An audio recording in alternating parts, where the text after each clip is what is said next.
Dirigindo-se aos seus discípulos, Jesus acrescentou: portanto, eu lhes digo, não se preocupem com sua própria vida, quanto ao que comer, nem com seu próprio corpo, quanto ao que vestir. A vida é mais importante do que a comida e o corpo mais do que as roupas. Observem os corvos. Não semeiam, nem colhem, nem têm armazéns, nem celeiros. Contudo, Deus os alimenta. E vocês têm muito mais valor do que as aves. Quem de vocês, por mais que se preocupe, pode acrescentar uma hora que seja a sua vida? Visto que vocês não podem sequer fazer uma coisa tão pequena, por que se preocupar com o restante? Observem como crescem os lírios. Eles não trabalham nem tecem. Contudo, eu lhes digo que nem Salomão em todo o seu esplendor vestiu-se como um deles. Se Deus veste assim a erva do campo que hoje existe e amanhã é lançada ao fogo, quanto mais vestirá vocês, homens de pequena fé. Não busquem ansiosamente o que comer ou beber, não se preocupem com isso, pois o mundo pagão é que corre atrás dessas coisas, mas o Pai sabe que vocês precisam delas. Busquem, pois, o reino de Deus e essas coisas lhes serão acrescentadas. Não tenham medo, pequeno rebanho, pois foi do agrado do Pai dar-lhes o reino. Vendam o que têm e deem esmolas. Façam para vocês bolsas que não se gastem com o tempo, um tesouro nos céus que não se acabe, onde ladrão algum chega perto e nenhuma traça destrói. Pois onde estiver o seu tesouro, ali também estará o seu coração. Palavra do Senhor até aqui. Ansiedade é um mal que afligiu ou aflige a todos. Em algum momento da vida, certamente você já passou por ansiedade. É preocupar-se. Ansiedade é você ter uma preocupação persistente em mente.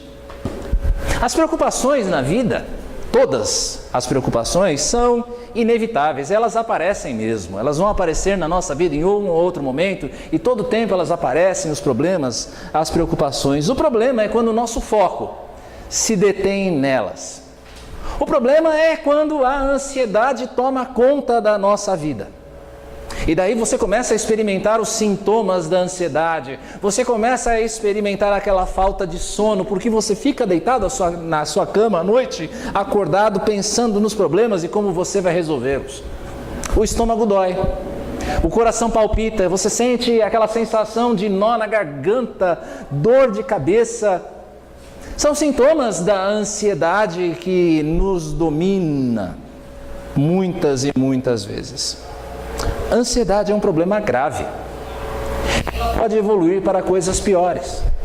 Ela pode evoluir para depressão, para síndrome do pânico. A ansiedade é um problema muito grave.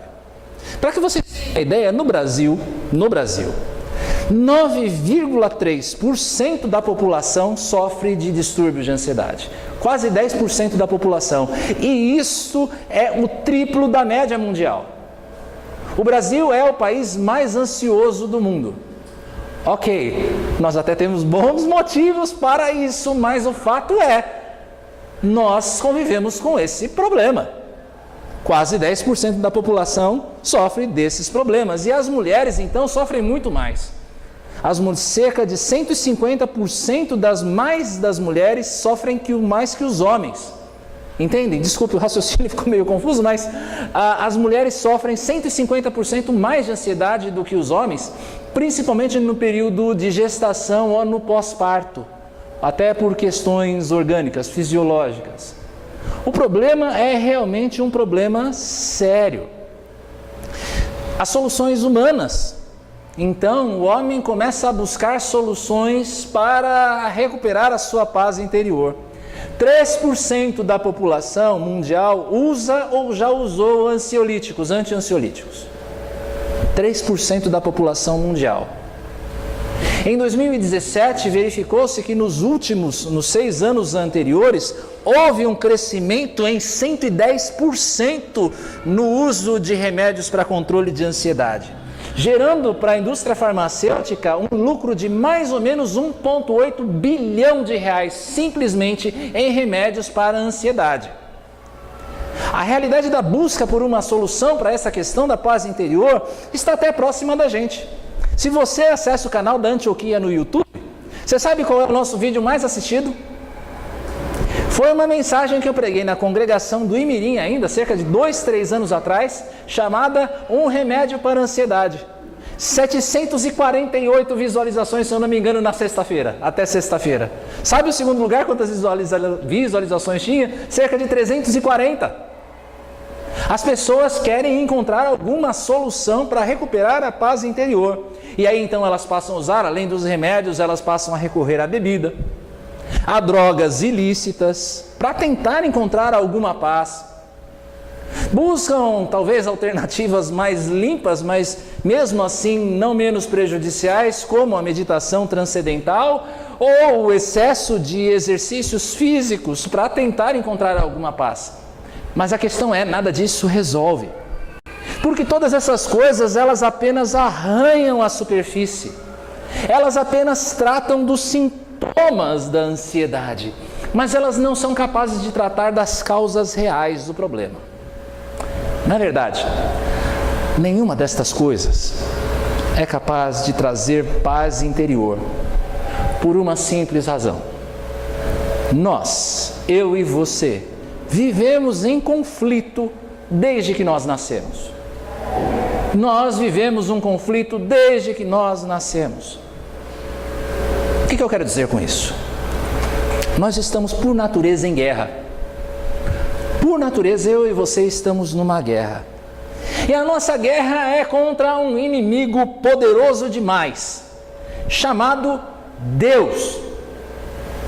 Nós estamos por natureza numa guerra contra Deus. Nós desobedecemos a Ele. Nós estamos num estado natural de rebeldia que nos coloca sob a ira divina. E por causa deste conflito com Deus, desta ira divina que pesa contra o homem que se rebelou contra o Senhor, como diz a nossa confissão de fé, nós vivemos uma inquietude de alma, uma expectação, uma expectativa de juízo. Ao mesmo tempo que Deus é o nosso inimigo poderoso, Deus também é um inimigo incomum. Porque Deus, diferentemente dos inimigos que nós temos neste mundo, Ele não é um inimigo que quer nos destruir.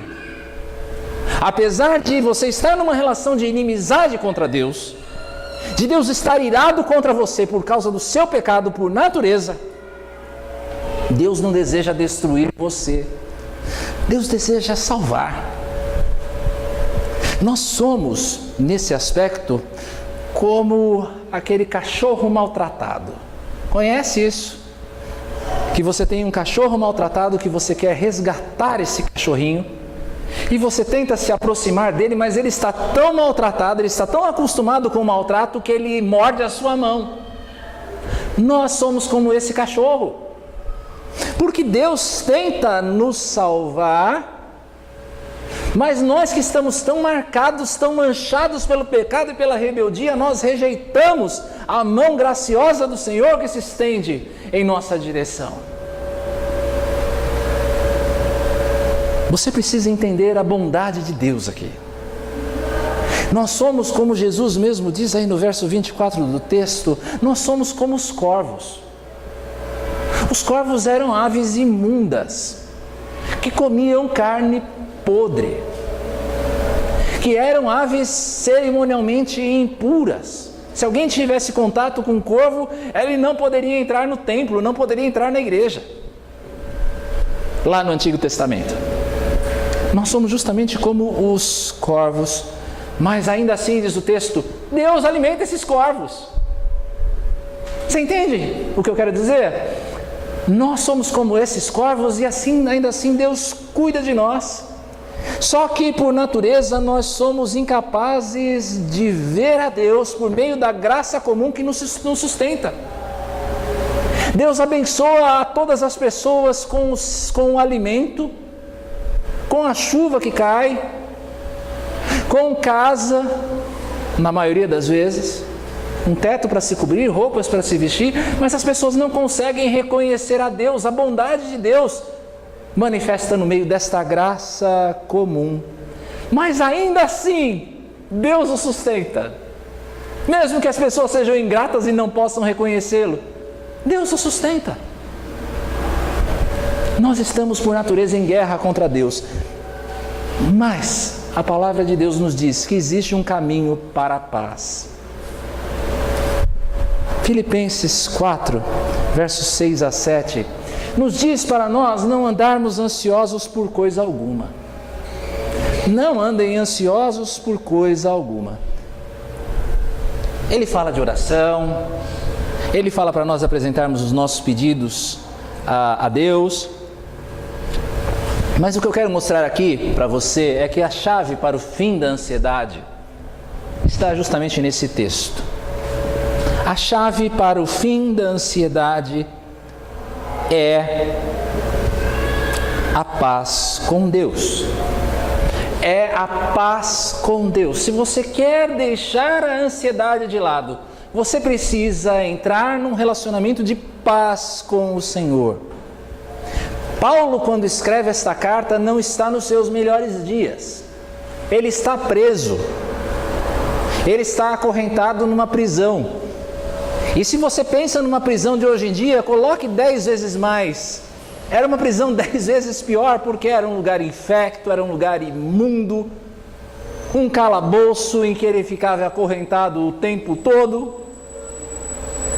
Mas ainda assim ele diz, não andem ansiosos. E Paulo sabia que ele não precisava andar ansioso, sabe por quê?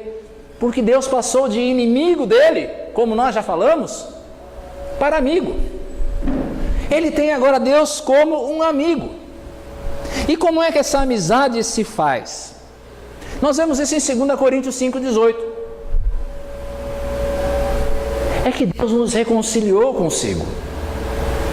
Deus reconciliou Paulo consigo. E essa reconciliação vem por meio de Jesus. Aquela ira justa sobre a qual eu falei, por nós sermos inimigos de Deus, que pesava sobre nós, a ira de Deus foi lançada sobre Jesus Cristo. De tal maneira que, satisfeita a justiça de Deus, agora Ele pode oferecer para nós a mão amiga. Não mais a mão irada que destrói, mas a mão que salva, que resgata. Por causa de Jesus Cristo, aquela antiga barreira de inimizade, conforme Paulo também nos fala em Efésios 2, aquela barreira que nos separava de Deus, agora ela foi derrubada. Já não existe mais barreira de inimizade para aqueles que estão em Jesus Cristo. Nós fomos reconciliados com Deus.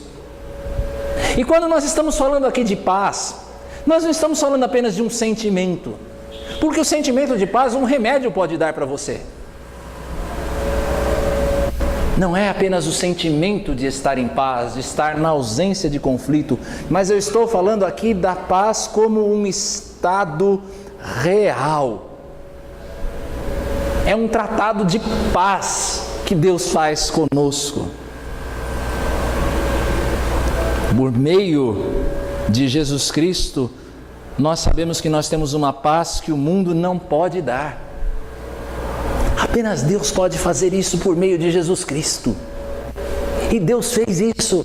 Deus nos deu essa paz. Nós estamos de fato em paz com Ele por meio de Jesus. Mas e daí? Como isso tem a ver com ansiedade? Isso tem a ver com ansiedade porque você precisa se apropriar desta paz. Eu e você precisamos nos apropriar, fazer esta paz que Jesus comprou para nós na cruz, nos reconciliando com Deus. Nós precisamos tornar essa paz a nossa paz. E se você ainda não experimentou esta paz, há duas possibilidades. Ou você ainda não foi reconciliado com Deus, você ainda está em guerra com Ele, você ainda é inimigo dEle, ou então você ainda não se apropriou dos benefícios da reconciliação. Você ainda não se apropriou daquilo que Jesus Cristo comprou para você. Você já foi reconciliado, mas você ainda não vivenciou, você não entendeu ainda tudo o que isso quer dizer. E é por isso que um texto como esse, sobre o qual nós estamos meditando nesta noite, é um texto importante. Porque é com reconciliados, é com gente reconciliada que Jesus Cristo fala. Olha no verso 22, Jesus está falando aos seus discípulos. ele não está falando com todos, ele está falando com gente que já foi reconciliada, gente que está em paz com Deus. E por meio da reconciliação, queridos, nós vivemos como filhos, nós não vivemos mais como estranhos. Se nós fomos reconciliados, nós já não somos mais os pagãos que o texto fala, porque os pagãos ainda estão em guerra contra Deus. Você que é reconciliado de fato com Cristo, você que foi reconciliado com Deus por meio de Jesus, você já não vive mais em guerra com Deus. Você já foi alcançado por esta paz que Deus selou, por este acordo, por esse tratado de paz. William Temple, pregador batista, anotou certa vez que o perdão não consiste na remissão da penalidade. Perdoar é restaurar o relacionamento antigo. Assim, o perdão que Cristo ganha para nós não é principalmente uma remissão de penalidade, é a restauração da intimidade carinhosa dos filhos com o seu Pai. Em outras palavras, o que a reconciliação compra para nós? É o estado de filhos. Porque eu sou reconciliado, Guilherme, eu sei que eu sou chamado filho de Deus. Não mais inimigo, mas filho do Pai. E como filhos, nós sabemos, primeiro, que o relacionamento com Deus vai muito além daquilo que Ele nos dá. Eu chamo sua atenção para os versos 23 e 24 do nosso texto. O relacionamento com Deus vai muito além do que Ele nos dá. Existe algo na vida que é muito mais importante, algo que transcende o material. Jesus não está dizendo que Deus sustenta as aves? Deus não sustenta as aves? Sim, Ele sustenta. Deus não sustenta até mesmo aqueles que são seus inimigos? Verdade? Deus sustenta até mesmo aqueles que o odeiam. Deus também sustenta a nós, não é verdade? Deus nos sustenta, mas existe algo a mais, algo mais para os filhos, que as aves dos céus e que os inimigos de Deus não têm. Existe algo que você tem como gente reconciliada, que as aves dos céus e os inimigos de Deus não têm. Relacionamento. Deus sustenta as aves, Deus sustenta os inimigos, Deus sustenta você, mas a diferença é, você tem um relacionamento com Deus, as aves não têm, os inimigos também não. Deus faz-se conhecer a nós, Deus nos arranca da morte espiritual, Deus dá a mim e a você a vida eterna, Deus nos coloca consigo num relacionamento indissolúvel, nada pode nos separar do amor de Deus. Isto é o relacionamento que eu estou falando aqui. Você tem algo que vai muito além daquilo que Deus dá para todas as pessoas. Se você é alguém que foi reconciliado com Ele, você está num relacionamento de pai com Ele, de pai e filho. Jesus está mostrando aqui que quem nos dá o maior, o relacionamento com Ele, não vai nos dar também o menor? O que comer, o que beber e vestir? Deus deu a você um relacionamento de pai e filho. Você acha que Ele não vai dar para você o sustento das coisas menores da vida? A vida, queridos, vai muito além do que Deus nos dá. O tesouro maior é nós sabermos quem Ele é. É nós sabermos, é você saber quem Ele é. É seu Pai. Jesus também nos mostra aqui nos versos 27 e 28 que a glória humana é breve. Como filhos, nós sabemos que a glória humana é uma glória breve. Os versos 27 e 28 dizem que Deus reveste flores de uma beleza inigualável. Não é verdade quando nós olhamos as flores? Quando eu fui lá para as Serras Gaúchas, eu me lembro de passar pela estrada de Porto Alegre até Gramado e aquelas hortênsias bonitas. Como é bonito a beleza das flores. É uma beleza inigualável. E aqui o exemplo que Jesus usa é extremo, porque ele fala de Salomão, da glória de Salomão, Uma glória que a Bíblia diz que quando a rainha de Sabá viu aquilo que Salomão, a glória do reino de Salomão, ela ficou como fora de si. Mas Deus faz pelas flores algo muito maior do que Salomão tinha. Preste bem atenção aqui. Só que o detalhe é, a glória dessas flores passa rápido. Porque hoje elas estão ali, enfeitando os barrancos na estrada de Porto Alegre até Gramado. E amanhã, sabe o que elas viraram? Comida para o forno. Elas vão para o fogo. A glória delas passa rápido demais. O que Jesus quer dizer é que a glória humana pode ser incomparável. A glória que os seres humanos experimentam pode ser a maior de todas. Mas o final é sempre o mesmo. Desgaste, perecimento e morte. Desgaste, perecimento e morte. Como filhos, nós sabemos que nós não estamos sujeitos à brevidade da vida. Para as outras pessoas, a vida passa rápido, mas nós que somos filhos, reconciliados com Deus, conhecemos a Deus, conhecemos a Cristo, nós sabemos que a brevidade da vida não nos sujeita. Por quê? Porque o Pai já nos deu a vida eterna. E se o Pai já deu a você a vida eterna, por que é que você anda tão preocupado por aquilo que é passageiro? Por aquilo que não permanece? Você já tem alguma coisa muito maior. Mateus capítulo 6, versos 19 e 20 diz que nós precisamos buscar aquilo que é eterno. Nós sermos filhos nos leva a viver sob a perspectiva da eternidade. Mas há mais uma coisa que nós como filhos sabemos e que Jesus nos mostra nesse texto. O Pai que não nos negou nem mesmo o seu Filho é que nos sustenta. Veja o verso 31. Deus não nos negou nem mesmo o seu próprio Filho e Ele nos sustenta. Quando você olhar para Jesus, considere duas coisas. Primeiro, considere a grandiosidade da oferta, a grandeza da oferta que Deus nos faz. Você conhece João 3,16? Deus nos deu o seu Filho unigênito. Deus nos deu o seu Filho unigênito. O seu único Filho.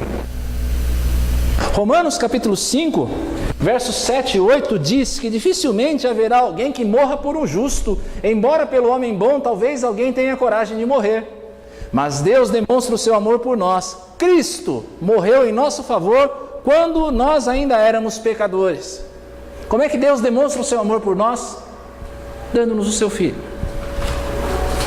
Queridos irmãos, a gente percebe por esse texto de Romanos que a oferta é generosa ao extremo. Não é você que vai morrer pelos seus inimigos. É o Filho. Eu pergunto a Eva, você daria o Luiz ou o João em troca por um de seus amigos? O balançar da cabecinha é tímido, mas eu sei, não daria não. Pior ainda, você ofereceria um dos dois por alguém que odeia você? Menos ainda, por algum bandido? Jamais. Preste bem atenção então na grandeza do amor de Deus. Queridos irmãos, outra coisa, ao olhar para Jesus, considere a maneira como Deus operou. Quando a gente olha para a Bíblia, a gente vê o desenrolar de um plano complexo de salvação. Um plano que começa lá na eternidade, antes que o mundo existisse, e vai até a eternidade depois que esse mundo se acabar. Um plano que envolve agentes humanos imperfeitos. E Deus respeitando a vontade desses agentes humanos, mas mesmo assim cumprindo seus decretos. Olha que plano complexo que Deus tem para a nossa salvação, para nos reconciliar consigo.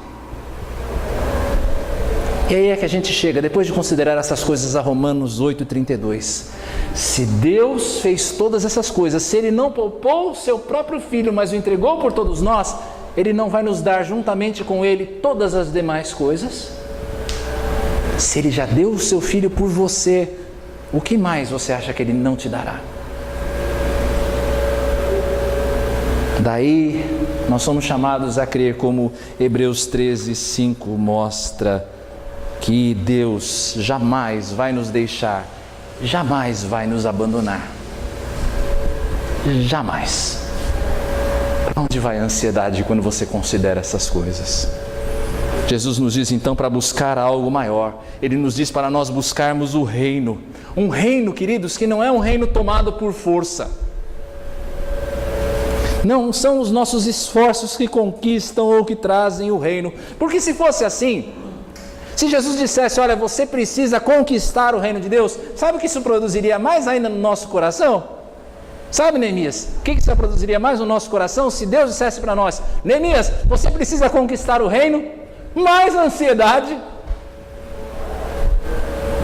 Mas Jesus disse que o Pai se agradou de dar o reino para nós. Deus nos deu o reino de uma maneira prazerosa, alegre. A gente tem de buscar o reino, e tem algumas características do reino que a gente tem que buscar.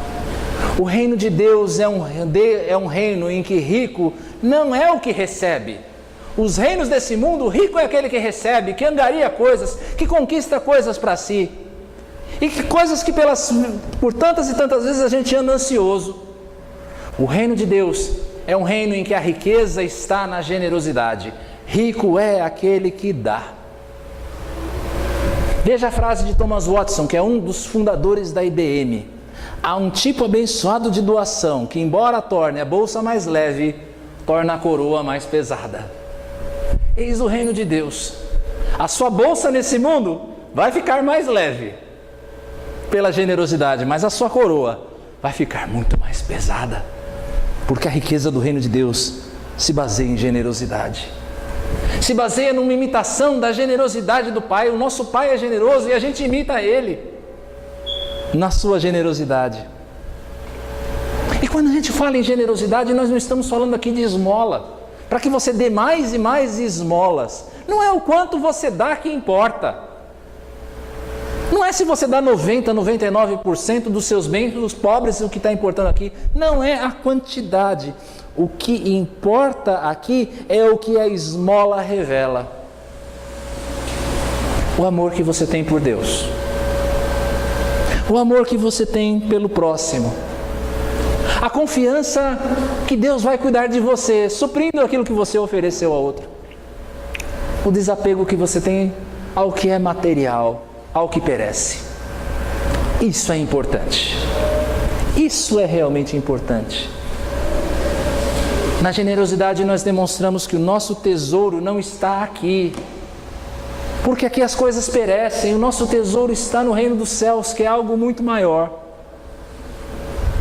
Quando a gente busca o reino, a gente sabe que a glória não é passageira, mas é uma glória eterna. De que no reino de Deus eu tenho riquezas incalculáveis e que não podem perecer. Irmãos, a nossa herança tem endereço certo. O banco onde estão depositadas todas as nossas riquezas espirituais tem o endereço certo. Chama-se Nova Jerusalém. Um lugar onde nós estaremos para sempre com Cristo, partilhando de todas as suas riquezas. Se eu estou buscando em primeiro lugar o reino de Deus, eu não preciso andar ansioso, porque eu sei que eu já tenho um tesouro guardado num lugar onde ninguém pode roubar. Buscar o reino significa também que eu entendi que eu tenho completa provisão nessa vida. Quando eu olho para o Evangelho, eu vejo que Jesus já deu provas disso, de que Ele é capaz de prover para aqueles que confiam nele. Você se lembra quando Ele multiplicou pães e peixes? Os discípulos ansiosos como iriam cuidar da multidão, Jesus fala, o que vocês têm na mão? 5 pães e 2 peixes, traz aqui. Dá graças e começa a alimentar todo mundo. O reino de Deus é um reino de completa provisão. Não é à toa, meus irmãos, que a vinda do reino de Deus é comparada a um banquete, a uma ceia. Dê uma olhada na promessa de Apocalipse para nós, a promessa de Deus para nós, de que na Nova Jerusalém nós não teremos mais fome, nós não teremos mais sede. Por quê? Porque Deus provê para nós. Ah, mas você vai dizer, olhando todas essas coisas, mas pastor, tudo isso é para o futuro. Isso aqui não resolve meu problema no presente. Bom, mas isso tem reflexo sim no presente. Porque a generosidade do reino se reflete em nós. O reino já está aqui de uma certa forma, em nós. E se o reino de Deus é um reino de generosidade, é em nós que isso é visto, em como nós cuidamos do necessitado. A glória eterna e a completa provisão sobre a qual nós falamos, a gente vê no cuidado paternal de Deus. Deus está cuidando de você. Você tem semanas e semanas de lutas e problemas, mas você continua aqui, horas bolas.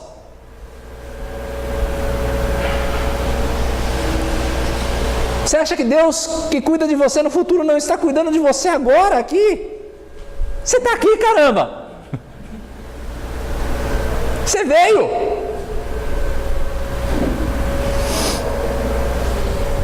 Talvez você tenha pouco na vida.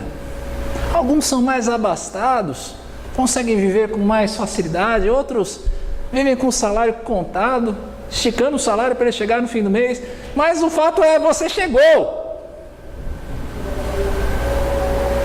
Alguns chegam aqui com as duas pernas, outros chegam com uma perna manca, mas você chega.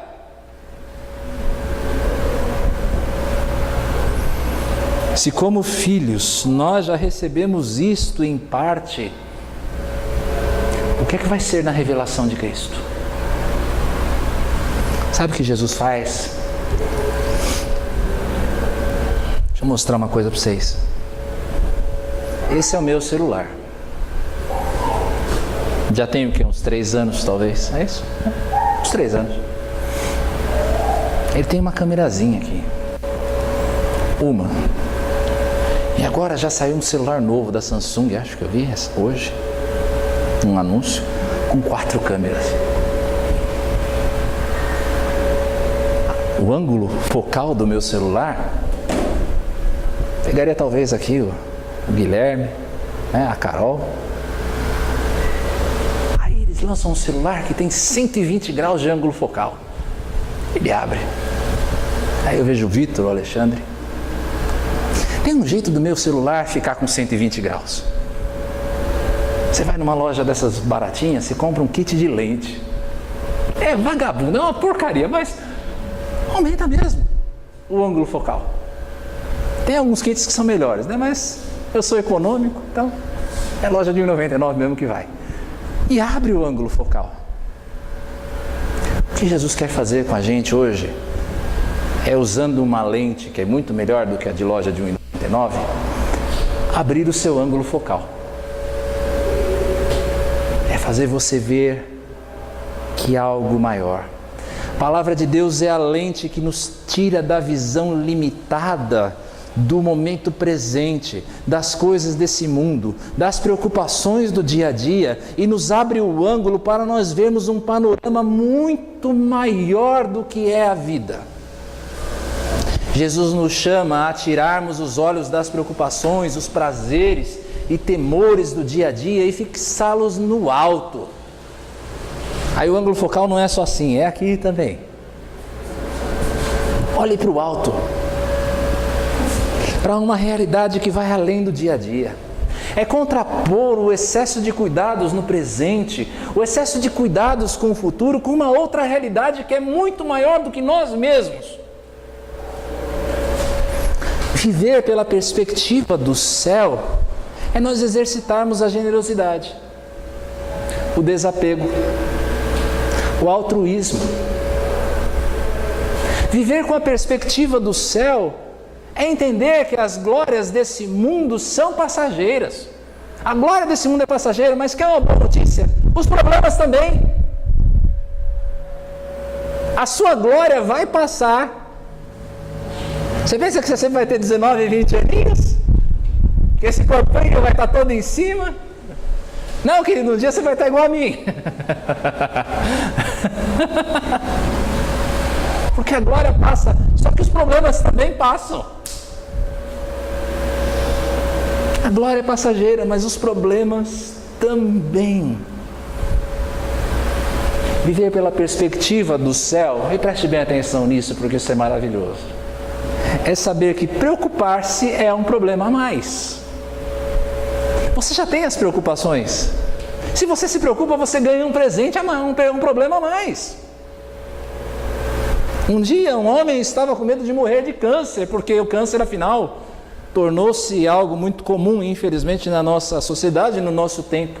Esse homem se preocupou por 30 anos, fazendo exame após exames, controlando hábitos, o coração ansioso, numa verdadeira paranoia com a doença. Alguma coisa que fazia ele ficar tão tenso, mas tão tenso, que ele morreu de ataque cardíaco. Você deve se preocupar com a sua saúde? Claro que sim. Você deve fazer o melhor que você puder para se manter saudável? Claro, mas depois de você fazer tudo aquilo que você pode fazer, entregue o resto nas mãos do Senhor e não se preocupe. Isso é o que Deus diz. E se você continua se preocupando, a palavra diz que isso é um insulto a Ele.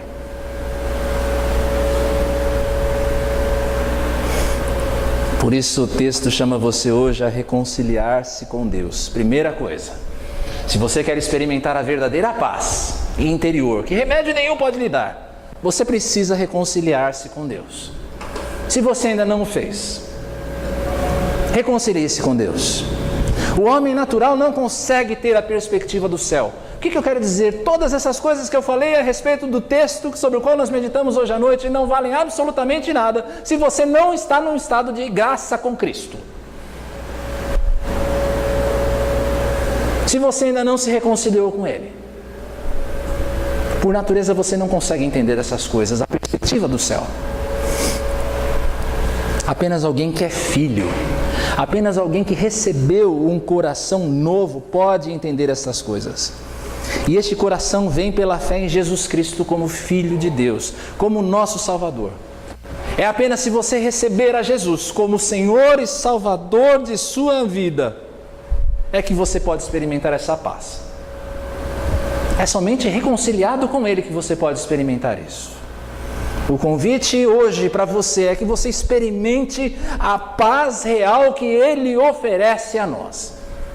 Esse é o convite de Jesus Cristo para você, que você experimente essa paz. Não apenas o sentimento de paz, mas uma paz real, sabendo que não existe mais guerra entre você e Deus.